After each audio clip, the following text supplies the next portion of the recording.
नमस्कार, आपण पाहत आहात ATV न्यूज. पाहुयात आजची बातमी. नमस्कार, मी प्रशांत लोखंडे. मी ज्या खड्ड्यात बसलेलो आहे तो रस्ता जात आहे सरळ शासकीय स्त्री रुग्णालय वसमत या ठिकाणी. या रस्त्यावरले आपण खड्डे बघू शकतात.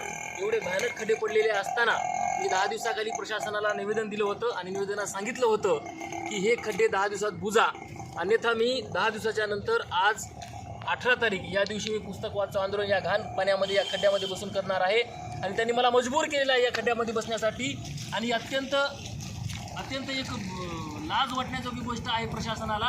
कारण मी सांगू इच्छितो की वारंवार निवेदन देऊन आणि बातम्या लावून त्यानंतर या रस्त्याला अनेक महिला प्रसूतीसाठी येतात, वेगवेगळ्या इलाज करायसाठी येतात. पण तरीसुद्धा जर शासन या रस्त्याची दखल घेत नसेल आणि सर्वसामान्य माणसाचा लढा, सर्वसामान्य माणसाच्या प्रश्नांसाठी जर आम्हाला अशा खड्ड्यात बसून आंदोलन करावे लागत असेल तर लाजा वाटल्या पाहिजे प्रशासनाला.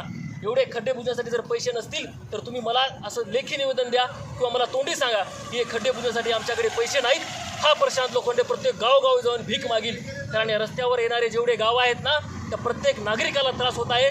त्या प्रत्येक नागरिकाच्या घरापर्यंत मी जाईल, भीक मागून पैसे जमा करेल आणि सांगेल की प्रशासनाकडे किंवा कोणत्याही प्रतिनिधीकडे हे खड्डे बुजण्यासाठी पैसे नाही आहेत. त्यासाठी तुम्ही मला पैसे द्या, माझ्या डोळ्यात भीक घाला, मी ते पैसा जमा करून हे खड्डे बुजवतो. कारण ही फार मोठी शोकांतिका आहे. अशाच प्रकारे नवनवीन घडामोडी पाहण्यासाठी आपल्या ATV न्यूजच्या YouTube चॅनलला सबस्क्राईब करा आणि रहा अपडेट.